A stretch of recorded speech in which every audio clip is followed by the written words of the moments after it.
one thing I dislike most about how we are invited to travel is this feeling of having to tick boxes off of a checklist. It seems that for a trip to be successful in the eyes of others, there are things you have to do, places you have to see, no matter how superficial these attractions might have become.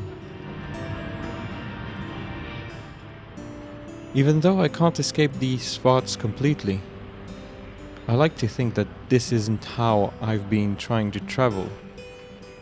I enjoy walking aimlessly, and I value getting lost more than anything. I've always made the effort of discovering new places, new people, from a blank page perspective. In that regard, the last thing I want is to have a brochure telling me what is worth my time and what isn't. Sure, I might still feel a bit of frustration for missing some of the landmarks I'll later realize I didn't know were there. But I am convinced that it is my unwillingness to submit to the tourist mindset that allowed me to make the most memorable encounters. Those which to this day run deep and keep on living within me. 5 years ago, during my 7th stay in Japan, I revisited a few of the people I've kept in touch with over the years. I still had my cameras, but I also brought a camcorder. By finally putting this video together, I would like to honor our far-away friendships.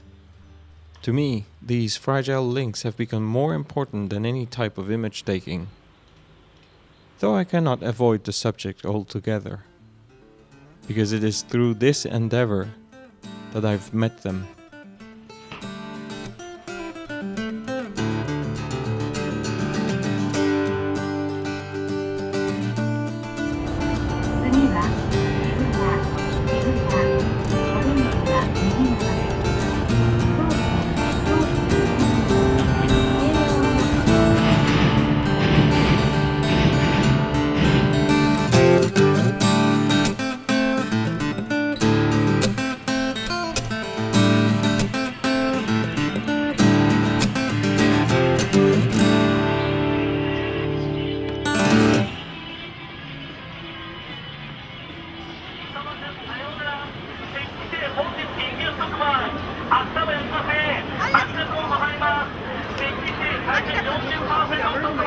The videos we are used to seeing would probably present the Shibuya Matsuri in such a way that would make Japan and its culture sound glamorous and fascinating,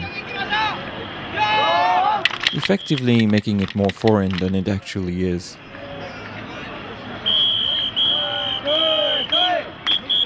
I've come to object to the way a destination or an event is sold to us by the industry of tourism as a product to be consumed, because it is limiting our ability to forge independent opinions or to experience better human encounters. Social media and influencers unfortunately propagate this phenomenon to an unprecedented extent, but it only contributes to creating those tick boxes I mentioned earlier.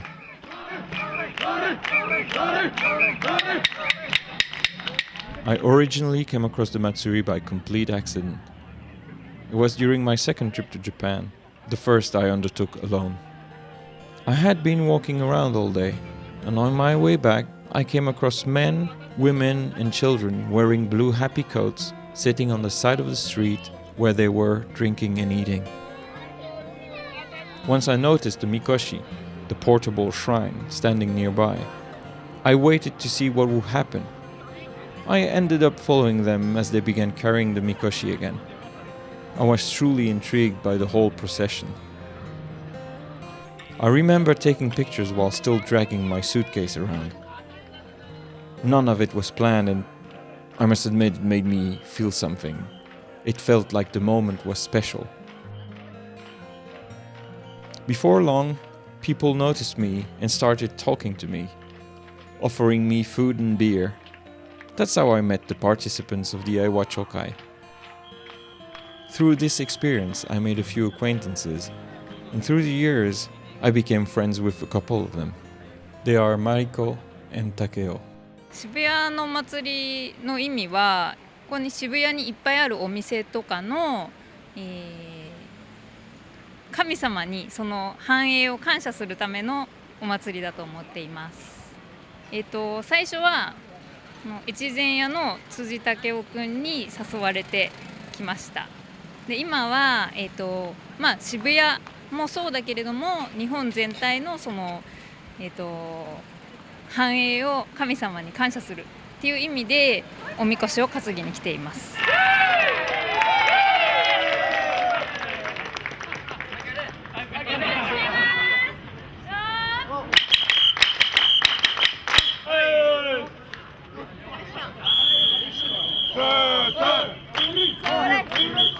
自分はこの渋谷で生まれ育ったので、子供の頃からこのお祭りに参加しています。なぜ参加したいというよりは、もうずっと毎年参加しているので、参加することが当たり前になっていますね。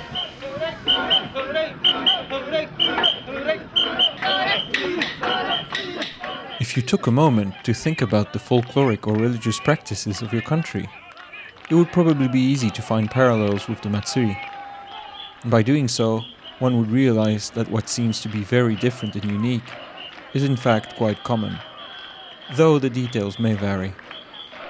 このお店は、越前屋というお店なんですけど、来年で100年目を迎えます。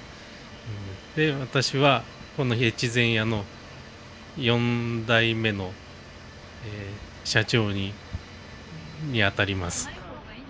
About a month ago, I learned that this part of Takeo's life was about to come to an end because of the economic impact of COVID-19, yet to close his store forever.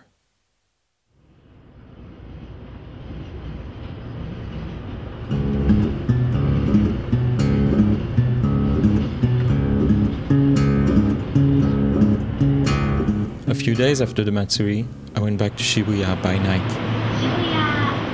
I went to see an old friend who's turned the streets into his domain. His name is Shinsuke Watanabe, but when he's out here playing, he is Subaru. 5年ぐらいずっと渋谷でギターを弾いてます。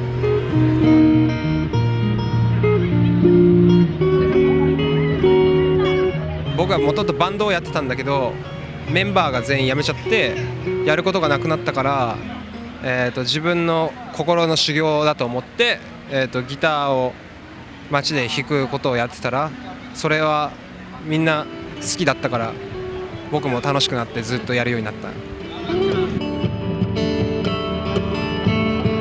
みんな疲れてる人がいたらちょっとホッとしてくれたら嬉しいし、落ち込んでる人がいたら元気になってくれたら嬉しいし、一人でボーっとしたいなと思ったら何も考えずに音を聞いてボーっとしてくれても嬉しい、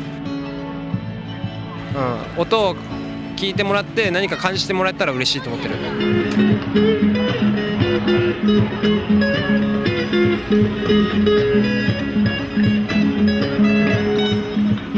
時代がどんどん変わっていくと、みんなが携帯電話をこんなに持つようになったのってこの最近だと思うんだけど、そんなに携帯電話みんな持ってたらすぐ警察に電話しやすくなっちゃったんだよね。だから路上ライブはどんどんやりにくくなってるんだけど、日本は。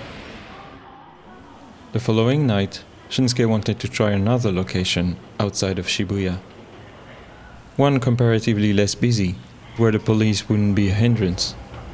警察の人に僕は、違法じゃないという意識で実はやってて、実は道路を不正に使用するとか、法の解釈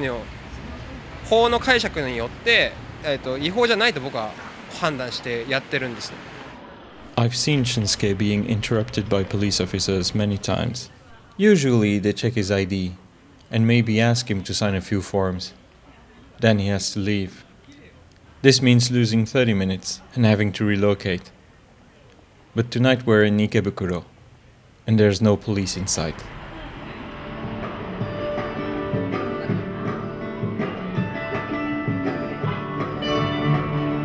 路上ミュージシャンに対してはすごいなんか偏見があると思う。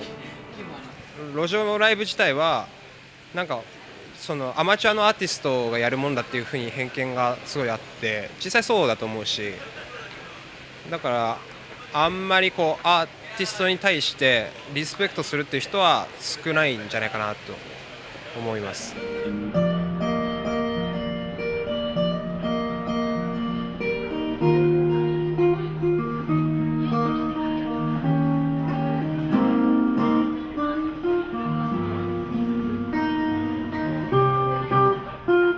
路上は本当に大変だと思う。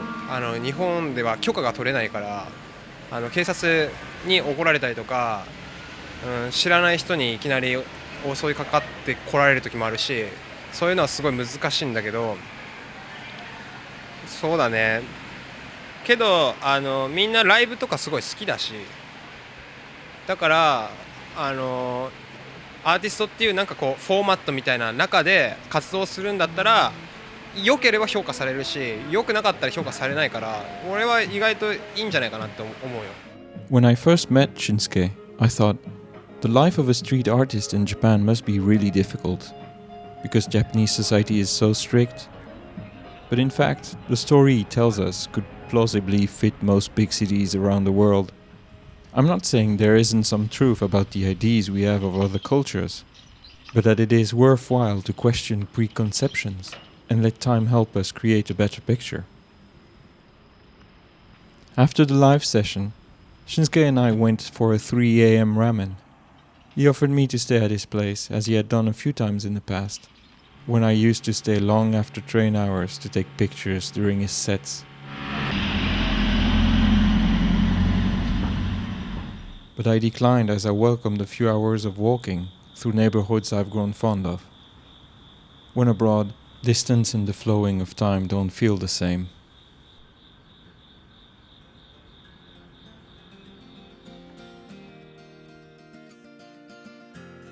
I initially came to Japan thinking I was going to take pictures, but in the end taking pictures didn't matter, though it was a useful tool to discover others and to explore myself.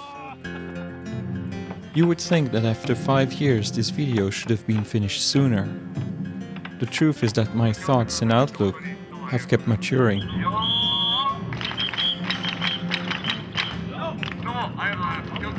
And it's only recently that I felt I would have something meaningful to say with this collection of good memories and moments of personal importance.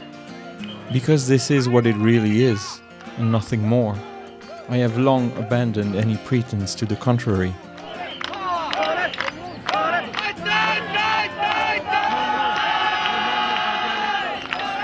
At this point, the only reason why I want to go back to Japan is to see my friends, and to once more walk in the spaces where our shared memories took place. To wrap this up, I'll simply say that I'm happy I finally managed to share a process I've started about 10 years ago, and that it is a process that is still ongoing. I don't expect it to ever stop. I hope this video has given you some little things to ponder over, and that I managed to unpretentiously convey where I came from and where I might be headed. Even if to do so, I still had to dress it up in appealing imagery. But don't worry, I can live with the contradiction.